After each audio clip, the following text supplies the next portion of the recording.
우리가 하나님께 물어야 될 질문이 있습니다. 하나님은 어떤 분인가? 그리고 나는 누구인가? 이 질문에 어떻게 답변하느냐에 따라서 내 인생이 달라지고 운명이 달라집니다. 그런데 우리 예수 믿는 크리스찬들에게는 한 가지 더 물어야 될 질문이 있습니다. 그게 뭐냐면 그리스도인은 누구인가 하는 질문입니다. 그것은 나의 정체성을 확인하는 중요한 질문입니다.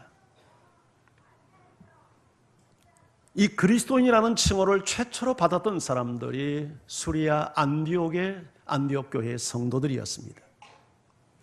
그 대목을 오늘 성경은 이렇게 소개하는데요. 우리 사도행전 11장 25절 26절 우리 한 음성으로 같이 한번 읽을까요? 시작.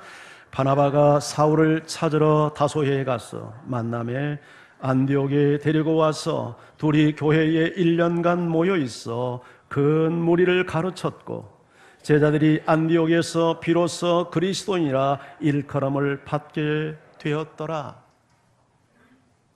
바나바와 사울은 사도들입니다.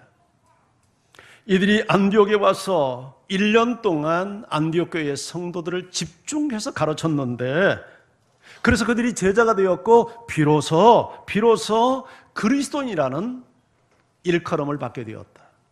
여기서 우리가 주목해야 될 단어가 있는데 비로소라는 부사입니다. 이 비로소라는 단어는 오랜 기다림 끝에 드디어라는 의미를 갖고 있는 단어입니다.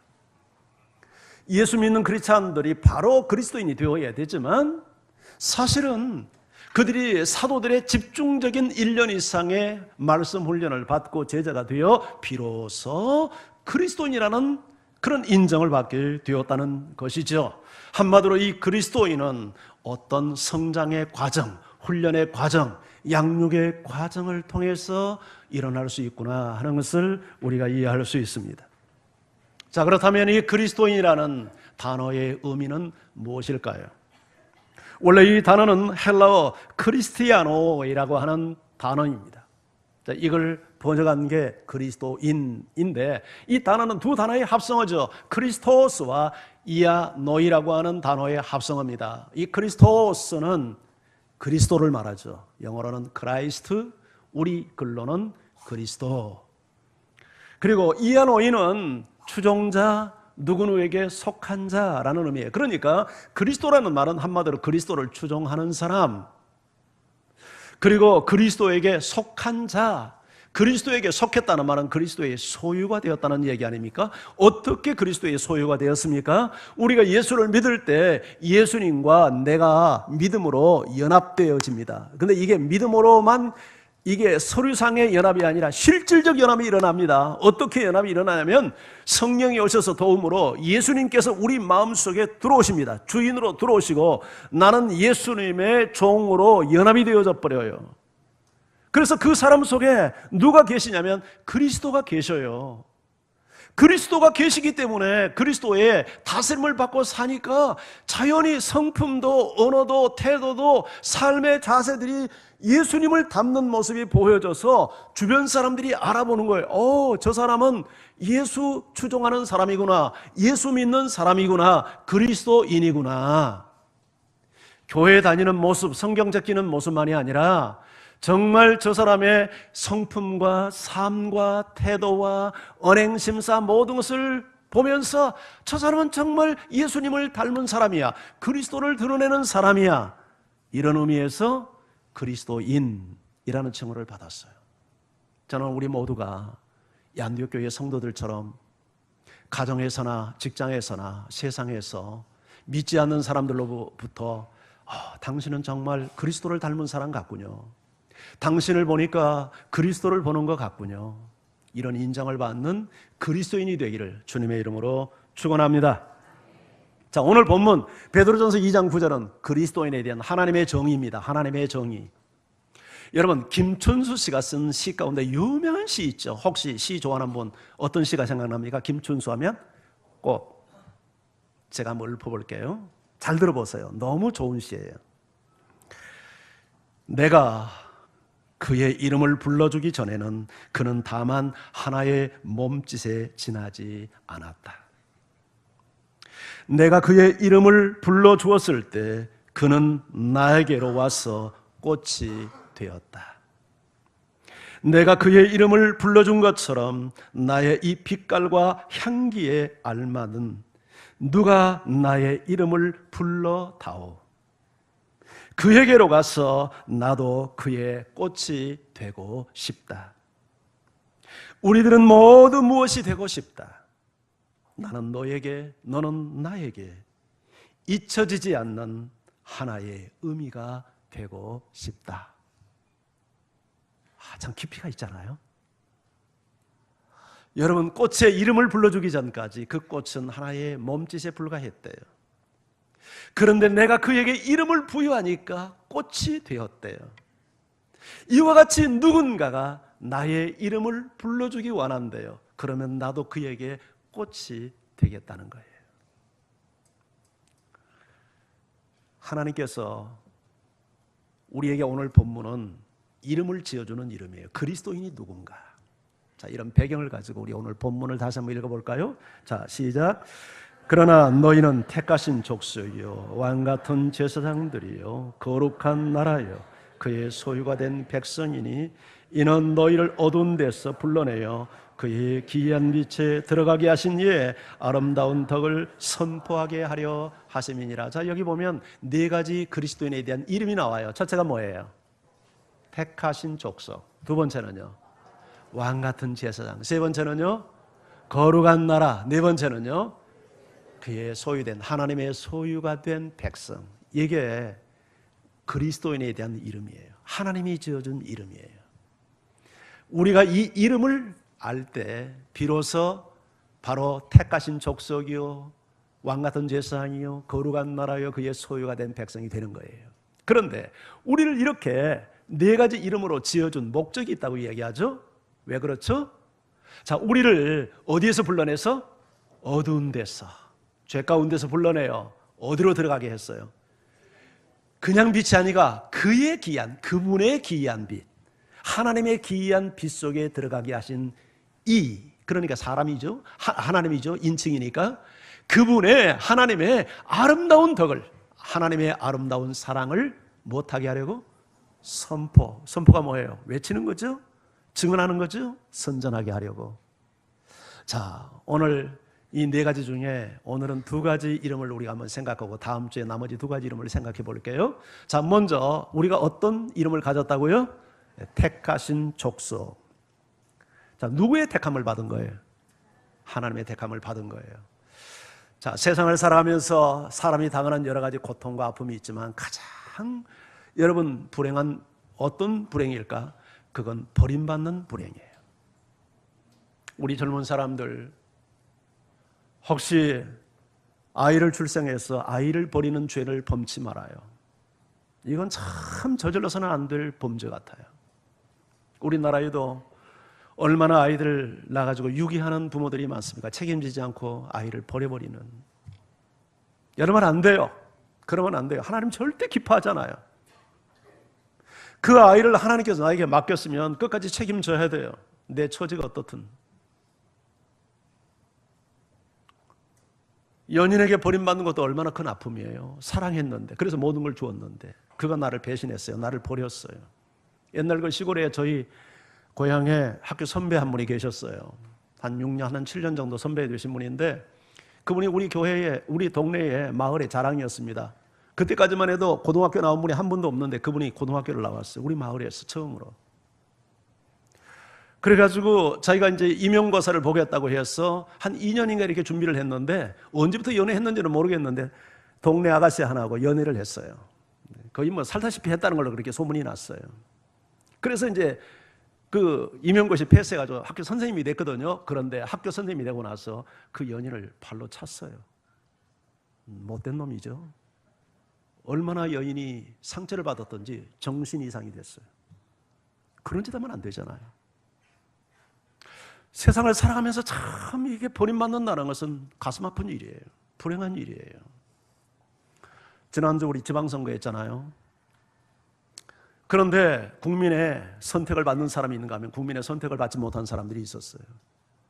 국민의 선택을 받지 못한 사람들은 열심히 노력했는데 돈도 많이 썼는데 선택받지 못하니까 어깨가 쭉 늘어졌죠. 근데 국민의 선택을 받는 사람은 어떻습니까? 수고했지만, 힘썼지만, 돈을 썼지만 힘이 나잖아요. 우리 김치환 장로님 선택받았잖아요. 기도해 주시길 바랍니다. 잘할 수 있도록. 하물며 우리가 하나님의 선택을 받는다는 것은 얼마나 영광스러운 일이에요. 세상에 사람에게 택함을 받고 버림을 받아도 죽고 사는 일이 결정되는데 하나님 만왕의 왕이시여, 여러분 온 인류의 창조주가 되셔서 심판주가 되시는 여호와 하나님의 택함을 받았다. 이것보다 복된 일이 어디 있어요? 아멘입니까? 이것보다 영광스러운 일이 어디 있어요? 아멘입니까? 이것보다 자랑스럽고 자긍심을 가질 일이 어디 있어요? 아멘이죠?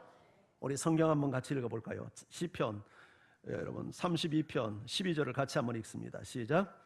여호와를 자기 하나님으로 삼는 나라, 하나님의 기업으로 선택된 백성은 복이 있나니. 자, 누가 복이 있다고요? 하나님의 기업으로 선택된 백성, 하나님의 기업, 하나님의 소유, 하나님이 책임지는 백성으로 여러분 선택된 자들은 복이 있나니. 하나님의 택함을 받은 것은 복된 거예요. 하나님의 택함을 받았다는 것은 사랑의 대상, 관심의 대상, 구원의 대상, 축복의 대상이 되었다는 것 아닙니까? 내가 내 인생을 책임질게, 내가 내 인생을 내 기업으로 기를게, 내가 너를 구원할 거야, 이런 대상이 되었다는 거예요. 얼마나 영광스러운 일이에요. 신명기 10장 15절로 한번 같이 읽어봐요. 시작. 야훼께서 오직 네 조상들을 기뻐하시고 그들을 사랑하사 그들의 후손인 너희를 만민 중에서 택하셨음이 오늘과 같으니라. 여러분, 야훼 하나님께서 네 조상들을 기뻐하시고 사랑하사 그 후손된 너희를 만민 중에서 택했대요. 이 선택은 하나님의 기쁨과 사랑이 대상이 되었다는 증거예요. 우리가 왜 선택이 복된 일이냐면 하나님에게 내가 너를 기뻐한다, 내가 너를 사랑한다는 증명이니까요. 성경은 선택에 대해서 많은 말씀을 하는데 하나만 더 볼게요. 우리 에베소서 1장 4절 6절 이 말씀 우리 같이 한번 읽습니다. 시작. 곧 창세전에 그리스도 안에서 우리를 택하사 우리로 사랑 안에서 그 앞에 거룩하고 흠이 없게 하시려고 그 기쁘신 뜻대로 우리를 예정하사 예수 그리스도로 말미암아 자기의 아들들이 되게 하셨으니 이는 그가 사랑하시는 자 안에서 우리에게 거저 주시는 바 그의 은혜의 영광을 찬송하게 하려는 것이라. 자, 여기 선택에 대한 몇 가지 진리가 선포되는데, 자, 첫째, 언제 우리를 선택했다고요? 창세 전에. 누구를 통해서? 그리스도 안에서. 왜? 사랑하니까. 그리고 네 번째가 뭐예요? 무엇 때문에? 그분의 하나님의 기쁘신 뜻대로 선택을 했대. 그러면 왜 선택했는가? 첫 번째, 왜 선택했다고요? 그 앞에 거룩하고 흠없게 하시려고. 두 번째, 하나님의 아들들이 되게 하시려고. 세 번째, 그 영광의, 은혜의 영광을 찬송하게 하려고. 자, 설명해 볼게요. 자, 창세전에 우리를 선택했다는 말은 우리의 도덕성과 행위를 근거했다, 안 했다? 전혀 안 했다. 이건 완전한 하나님의 주권적 선택이다. 우리가 태어나기도 전에 선택된 거니까 우리 행위를 보고, 그리고 우리가 행위 잘못하면 야, 그 선택 취소하자, 그렇게 할까 안 할까? 안 하죠. 왜? 이건 완전한 하나님의 주권적 선택이니까. 창세전에 누구를 통해서? 예수 그리스도 안에서. 우리 안에는 선택을 받을 만한 무슨 선한 것이나 우리는 근거가 될 만한 게 우리 안에 있어요, 없어요? 없어요. 예수 그리스도의 희생과 예수 그리스도의 중보에 의해서 우리가 선택됐어요. 자, 세 번째가 뭐예요? 무엇 때문에? 그분의 사랑 때문에. 이게 사랑은, 완전한 우리의 선택은 하나님의 사랑의 증표예요. 그리고 하나님의 기쁘신 뜻을 따라 우리가 선택됐어요. 자, 그러면 왜 선택했느냐고요? 하나님 앞에 거룩하고 흠없는 자로 하나님의 아들로 우리를 세워서 무엇을 찬송하게 하려고? 그 은혜의 영광을 찬송하게 하려고. 핵심은 뭐예요? 은혜죠, 은혜. 은혜를 찬송하게 하려고. 그러니까 정말 하나님의 선택을 받고 하나님의 백성이 된 사람은 하나님을 찬송할 수밖에 없겠죠. 하나님을 예배하는 자가 될 수밖에 없겠죠. 할렐루야. 그래서 여러분들이 정말 구원받은 백성은 하나님 앞에 나와서 예배하는 자가 돼야 돼요. 예배에 목숨을 걸어야 돼요. 요새 예배에 대한 우리 정말 이 중요성을 너무 우리 희박하지 않아요? 조금만 몸만 아파도 그냥 결석해버리고 무슨 일이 생겨도 결석해버리고 그러면 안 돼요. 하나님은 예배를 받기 위해서, 찬송을 받기 위해서 창세전에 그리스도 안에서 사랑으로 정말 하나님의 깊으신 뜻을 따라 우리를 선택하시고 흠없고 거룩하게 하여 하나님 앞에 세우셔서 하나님의 아들들이 되게 하사 그 은혜의 영광을 찬송하게 했어요. 그래서 우리는 예배자가 돼야 돼요. 하나님을 늘 칭송하는 자가 돼야 돼요. 이런 은혜가 여러분과 함께 하기를 축복합니다. 자, 그런데 성경에 보면 이렇게 말씀합니다. 하나님께서 우리를 택했는데 말이죠. 어떻게 택했냐면 하나님 앞에 택하는데 청함을 받은 자는 많지만 택함을 받은 자는 많다, 적다? 적다. 다시 한번. 청함을 받은 자는 많은데, 초대받은 자는 많은데, 그런데 택함을 받은 자는 적다. 이게 청함을 받았다고 다 택함 받은 거 아니라는 얘기잖아요. 자, 마태복음에 보면 그 열처녀 비유가 나와요. 자, 열처녀 들러리들이 신랑을 맞아서 이제 신부와 함께 이제 신랑을 그 신부에게 데려가는 들러리들이 기다리는데 신랑이 기다려도 안 와. 그런데 열처녀 중에 5처녀는 기름이 떨어져서 기름 사러 가는 사이에 신랑이 와가지고 신랑도 영접하지 못하고 혼인잔치에도 들어가지 못했어. 청함은 받았는데 택함이 안 된 거야. 실질적으로 신랑을 맞아서 그 안에 들어간 사람은 5명밖에 안 됐어. 그러니까 우리가 교회에 출석하고 있다는 것은 청함 받았다고 말할 수 있어요. 그러나 교회에 다닌다고 해서 다 택함을 받은 것은 아니라는 말로도 적용할 수 있어요, 없어요? 있어요. 교회 다닌다고 다 구원받는 거 아니에요. 그러나 여러분 교회 다니고 결국 택함 받지 못하고 여러분 하나님께 버림받는 대상이다면 이건 좀 억울하잖아요. 그렇잖아요. 그래 우리가 청함도 받았지만 택함을 받아야 되겠죠. 할렐루야. 이런 은혜가 여러분에게 있기를 주님의 이름으로 축원합니다. 자, 그런데 하나님께서 우리를 택해 주신 정말 중요한 이유가 하나 있어요. 그게 뭐냐면 이사야 49장 6절을 한번 읽어볼까요? 자, 이사야 49장 6절 말씀 함께 읽습니다. 시작. 너를 이방인으로 구원을. 자, 너를 했을 때 여기서 1차적 대상은 누구냐면 이스라엘 백성이에요. 너를 이방인의 빛이 무슨 말이에요? 이방인에게 빛을 비추는 빛으로 삼아 했다는 말은 택했다는 말이에요. 저 삼아는 택했어요. 우리를 이스라엘 백성을 이방인에게 빛을 비추는 그 빛으로 택했는데 그 빛이 뭐냐면 하나님의 구원, 나의 구원은 하나님의 구원을 베풀어서 땅끝까지 이르게 한다. 이게 땅끝까지 구원의 빛을 비추기 위해서 하나님이 이스라엘을 택했다는 거예요. 그러니까요, 이스라엘을 택한 것은 이스라엘만 구원하기 위해서 택한 거 맞아요? 아니에요. 이스라엘을 통해서 세상 땅끝까지 하나님의 구원을 알리기 위해서 택했어요. 그러면 신약시대에 우리가 영적인 이스라엘이잖아요. 하나님이 우리를 택해 주신 것은 우리만 구원받도록? 아니요. 하나님의 구원을 어디까지 증거하도록? 땅끝까지 전하도록 우리를 택해 줬어요. 아멘이에요? 그러면 그렇게 살 거예요? 아멘. 살기 싫어요? 그 하나님이 그렇게 우리를 택해 줬는데 그렇게 살아야죠. 최근에 저희 교회에 아프리카를 중심으로 해서 사역하는 2분의 선교사님이 우리 교회를 방문했습니다. 참 하나님께서 그분들을 우리 교회에 보내신 것에 귀한 뜻이 있고 또 저 역시 많은 은혜를 체험했습니다.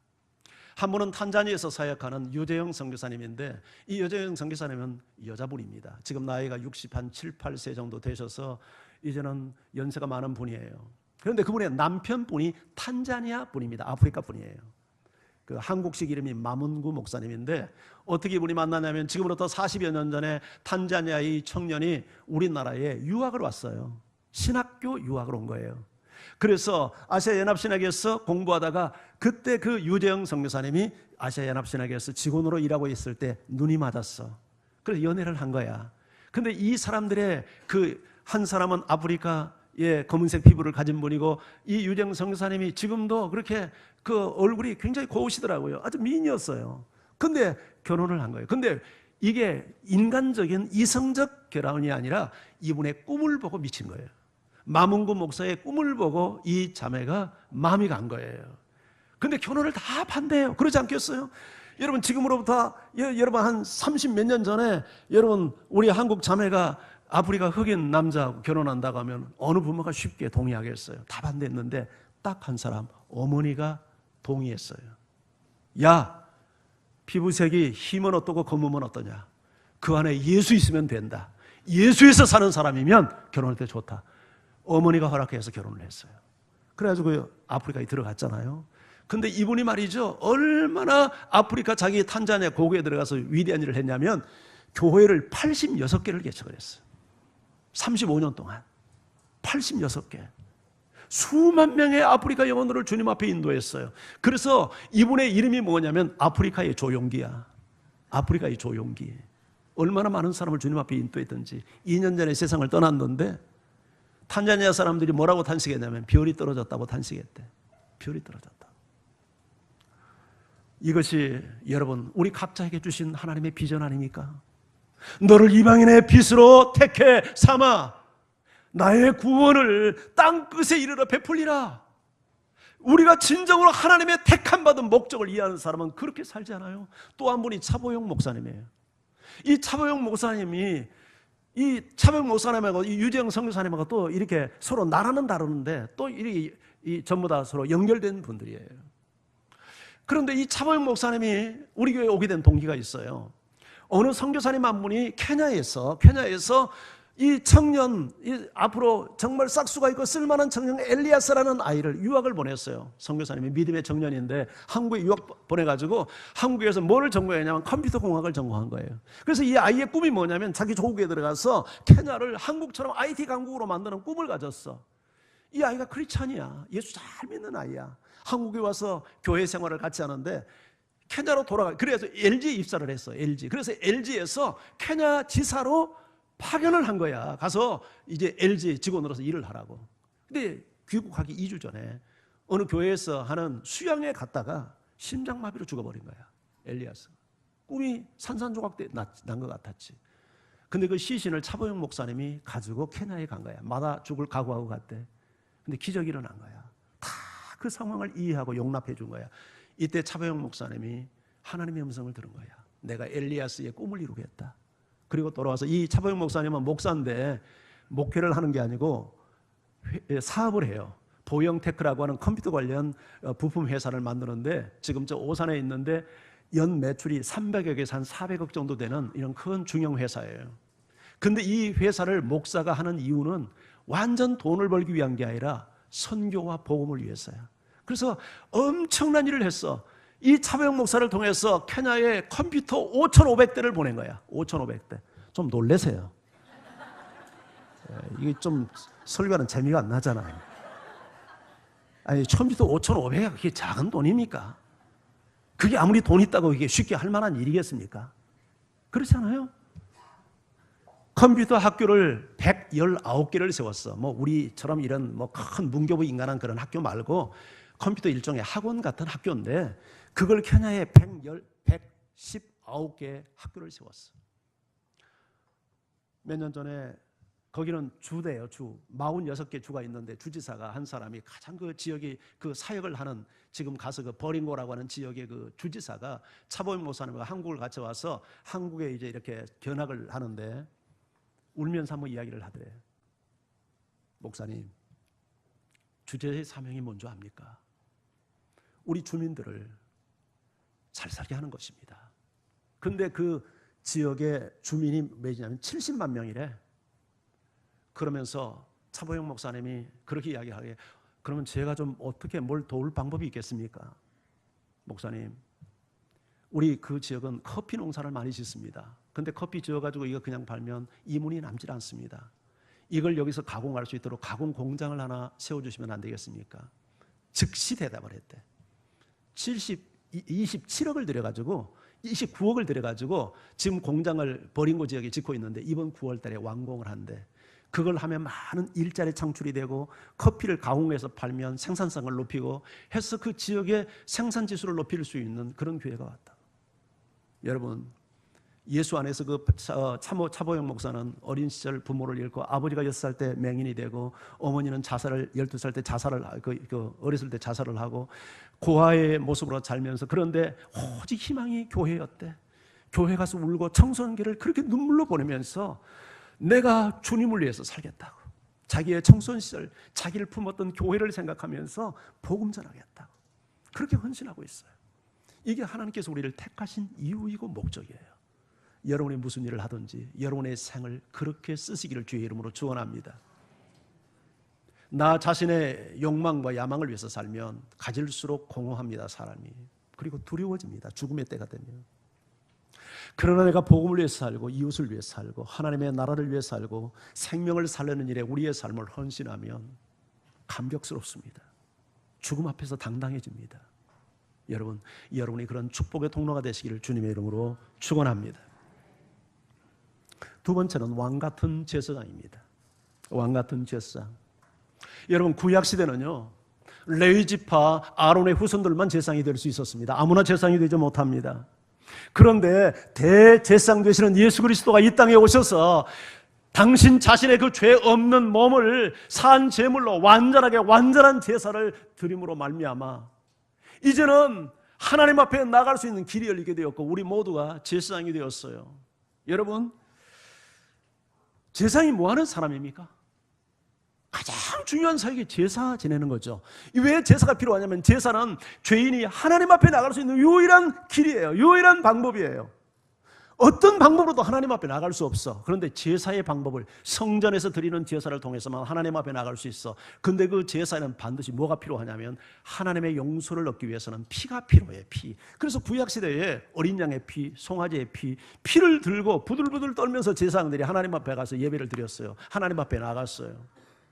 그런데 예수 그리스도께서 오셔서 이런 짐승의 피가 아닌 죄 없는 하나님의 아들의 피를 바쳤잖아요.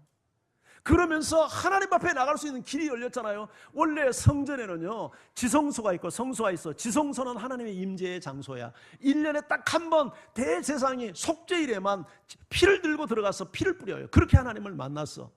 그런데 예수님이 십자가에서 육체를 찢을 때 무슨 일이 일어났어요? 성전에 지성소를 가리는 휘장이 위에서부터 아래로 쫙 찢어져 버리는 이런 놀라운 기이한 현상이 벌어졌어. 왜 그랬는가? 성경이 이렇게 설명해요. 자, 우리 히브리서 10장 우리 25절, 자 19절, 20절을 같이 읽어요. 시작. 성소에 들어갈 담력을 얻었나. 그 길은 우리를 위하여 휘장 가운데로 열어놓으신 새로운 살 길이요. 휘장은 곧 그의 육체니라. 형제들아, 우리가 예수의 피를 힘입어 구약시대는 짐승의 피를 들고 나갔는데 이제는 예수의 피, 완전한 피, 죄 없는 피를 힘입어 성소에 들어갈 담력을 얻었대. 대제사장도 지성소에 들어갈 때는 부들부들 떨고 들어가, 옷자락에 방울을 달고 들어가, 몸에다가 끈을 묶어서 소리 없으면 끌어당겨야 돼. 그런 장소야. 그러니 얼마나 두려움으로 나가겠어요. 그런데 이제는 예수의 피를 힘입어 성소에 들어갈 담력을 얻었대. 어떻게?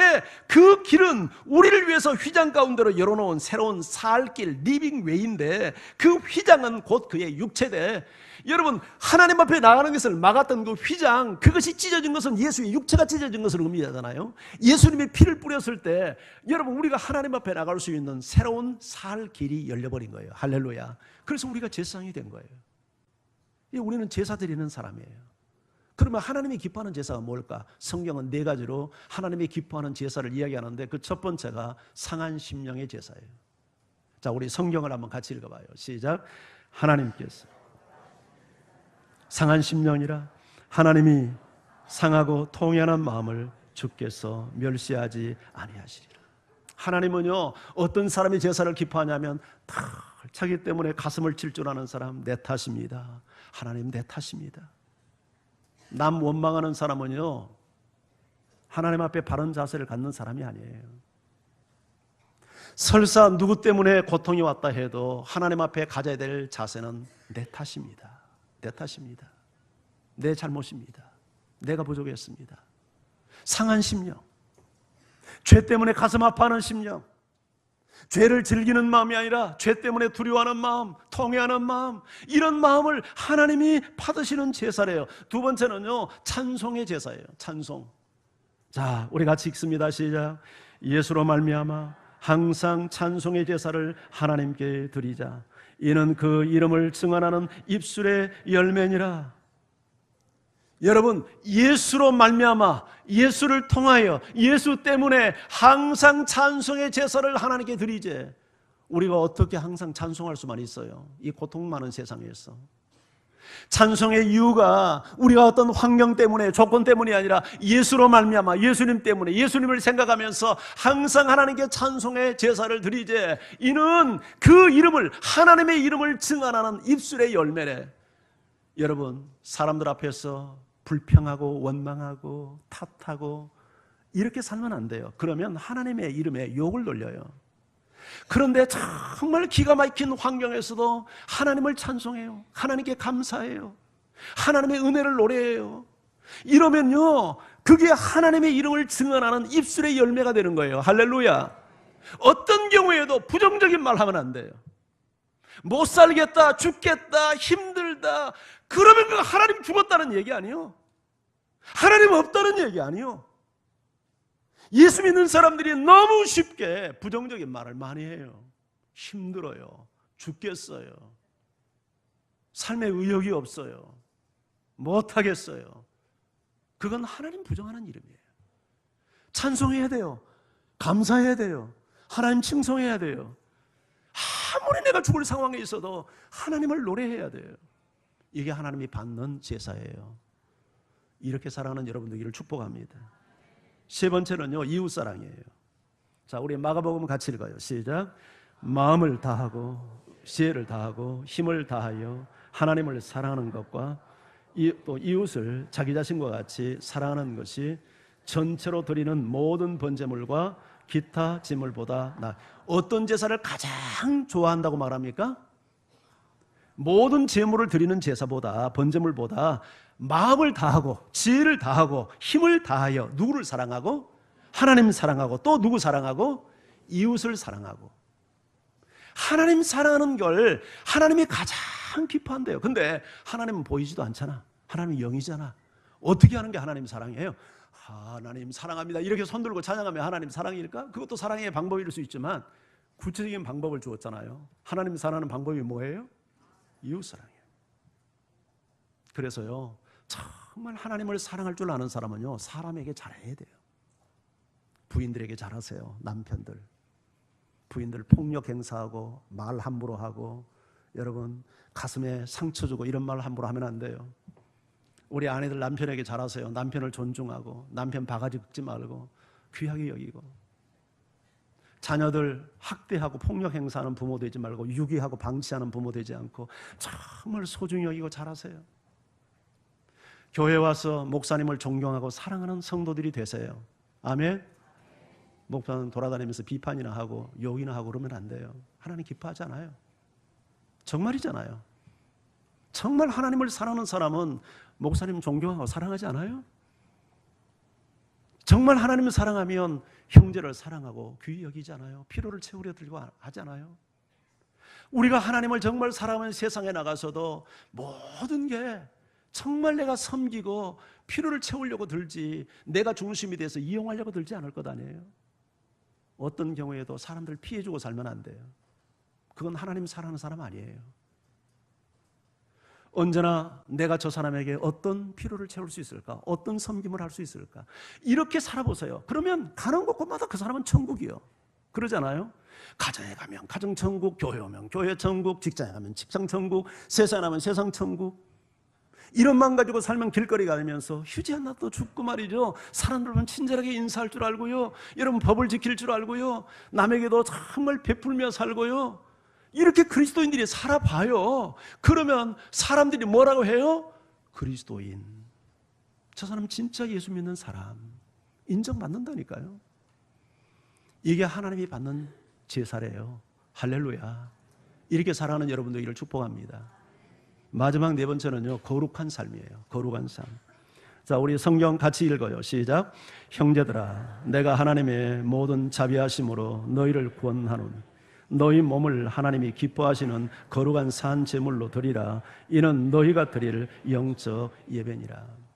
하나님이 기뻐하는 제사가 뭐냐면 우리 몸을 산제물로 드린대. 이게 구약에는요, 짐승을 죽여서 죽은 제물로 드렸잖아요. 산제물로 드리라는 말은 우리가 살아있는 삶에서 예배가 되고 제물이 되도록 살라는 얘기 아닙니까? 우리 몸이, 여러분 몸 가지고 죄 짓지 말아요. 눈이 죄를 지려고 하면 어떻게 해야 돼요? 이 눈이 제물인데. 입 가지고 죄 짓는 말이 나오면 어떻게 해야 돼요? 이 입이 제물인데. 손 가지고 죄 지려고 하면 이 손이 제물인데. 발 가지고 죄를 짓는 유혹이 오면 이 발이 제물인데. 그 얘기 아닙니까? 우리 너희 몸을 제물로 드리라는 거예요. 제물로. 산제물. 이게 하나님이 기뻐하는 제사라는 거예요. 그런데 우리가 제사는 제사장인데 그냥 제사장이 아니고 어떤 제사장? 왕 같은 제사장. 이 말은 왕이고 동시에 제사장이라는 거예요. 그럼 왕은 뭐 하는 사람입니까? 왕이 뭐 하는 사람이에요? 다스리는 사람이죠. 다스리는 사람이에요. 근데 어떤 왕이 정말 잘 다스리는 왕일까요? 자, 우리가 이 국가에 보면 대통령을 옛날에는 왕이라고 했으니까 지금은 대통령이라고 말할 수 있죠. 대통령은 백성을 다스리기 위해서 많은 힘과 권력을 주었습니다. 근데 이 권력만 가지고 힘만 가지고 백성을 다스리는 게 정말 잘 다스리는 왕일까요? 그러지 않겠죠. 정말 좋은 왕은 존경심이 나서 그 왕을 따르고 싶고 왕의 존경심 때문에 왕이 미치는 영향력 때문에 왕이 편이 되고 왕을 추종하는 사람이 그게 진정한 그게 영향력이고 그게 통치력이겠죠. 아멘. 문재인 대통령이 지난주에 보니까 지지율이 79%로 올라섰습니다. 이거 한국 정치사에 한 번도 없는 일이에요. 문재인 대통령을 여러분이 개인적으로 지지하는 분도 있고 지지하지 않는 분도 있을 거예요. 저는 지금 정치적인 얘기를 하자는 게 아니에요. 저는 자랑스러워요. 이런 대통령이 우리에게 있다는 게. 이게 국민의 복 아닙니까? 문재인 대통령이 국민의 절대 다수의 지지를 이렇게 오랫동안 이끌어갈 수 있다는 게 그분이 좋은 선한 영향력을 미치고 있다는 것 아닙니까? 그가 어떤 대통령의 힘과 권한을 가지고 이렇게 해! 이렇게 해서 따르겠습니까? 국민이 어떤 국민인데. 근데 마음에 존경심이 일어나고 우러나서 지지하고 따르고 이번에도 완전 푸른색으로 그냥 덮었잖아요. 가장 중요한 이유가 대통령의 리더십 때문에 이런 결과가 왔다고 진단하더라고요. 여러분, 그게 왕입니다. 어떤 사람은요, 왕과 같은 주위에 있지만 어떤 영향력도 미치지 못한 사람이 있어요. 누구도 그를 따르려 하지 않는 사람이 있어요. 그건 불행한 거예요. 그런데 그 사람이 세상적 주의가 아무것도 없어요. 포지션이 없어요. 그런데 그를 닮고 싶어 해요. 그분처럼 살고 싶어 해요. 이분이 진짜 왕이에요. 그런 사람이 많다면 이분이 나라를 다스리는 왕이 될 수 있어요. 여러분, 저는 우리 교회 리더십도 이런 리더십이 되어야 된다고 생각합니다. 여러분이 볼 때 한번 답변 한번 해보십시오. 담임 목사는 갑일 것 같습니까? 을일 것 같습니까? 쉽게 대답이 안 나옵니까? 갑처럼 보이죠? 그런데 100% 을입니다. 을이에요. 갑이 되면 교회가 안 됩니다. 맞아요, 안 맞아요? 나에게 하고 싶은 말 있을까요, 없을까요? 있어요. 근데 목사가 지 하고 싶은 말 다 해버리면 교회는 다 떠나갑니다. 참아야 됩니다. 인내해야 됩니다. 철저하게 을이 되지 아니하면 교회를 섬길 수가 없습니다. 우리 장로님들은 철저한 을이 되어야 합니다. 우리 권사님들 을이 되어야 합니다. 갑행세하려고 하면 교회가 안 됩니다. 이게 진정한 영향력이고 이게 진정한 리더십입니다. 여러분, 리더십은요, 영향력입니다. 따르고 싶어하는 겁니다. 본이 되어서 존경심에서 따르고 싶어요. 이게 왕 같은 제사장의 이름이에요. 그런데 이런 왕이 되려면 전제가 필요해요. 내 힘으로는 안 돼요. 예수 그리스도가 진정한 내 왕이 되어야 돼요. 아멘. 예수 그리스도가 참으로 내 인생 속에 들어오셔서 나를 통치하고 나를 다스려주는 왕이 될 때 그 사람이 정말 성경이 말하는 왕 같은 제사장으로서 영향을 미치는 그런 왕이 될 수 있어요. 우리 모두가 이와 같은 왕 같은 제사장 되기를 주의 이름으로 축원합니다. 우리 같이 찬양하면서 주 앞에 나가죠.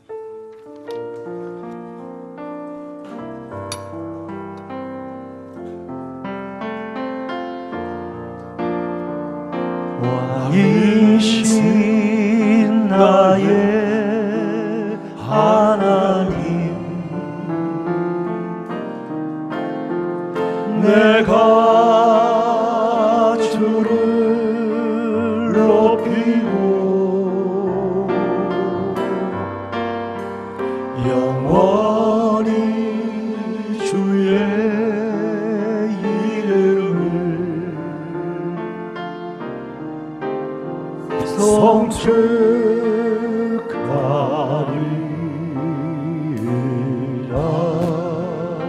우리는 주의 백성, 우리는 주의 백성이오니 주의 그 은혜를 선포합니다.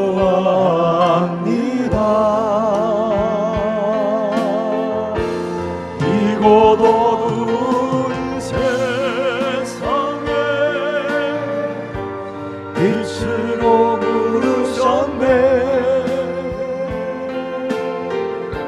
주의 얼굴을 구할 때 역사하소서.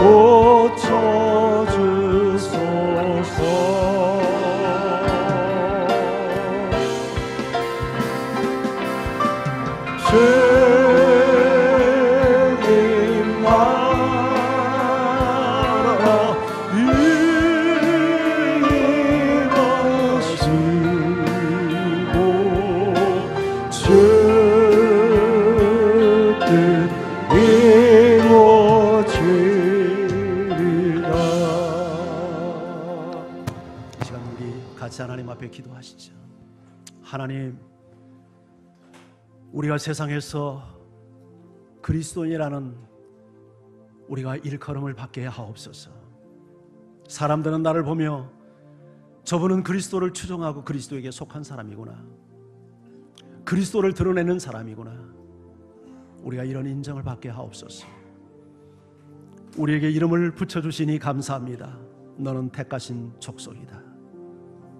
내가 너를 기대하고 너는 나의 기업이고 나는 나의 기쁨이요 너는 나의 사랑이요 너는 나의 구원이로다. 구원의 대상이로다. 주께서 우리에게 이름을 붙여주시며 이 구원을 땅끝까지 이르게 하라. 주여, 이렇게 살게 하옵소서. 왕같은 제사장이라는 이름을 붙여주시니 감사합니다. 하나님 앞에 나아가 상한 심령의 제사, 찬송의 제사, 이웃사랑의 제사, 거룩한 삶을 사는 제사를 드리게 하옵소서.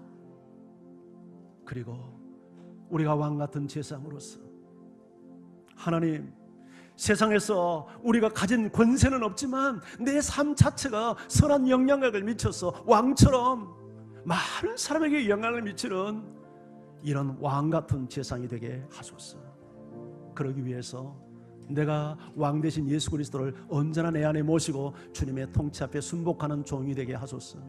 우리 다 같이 기도하며 주 앞에 함께 나갑니다.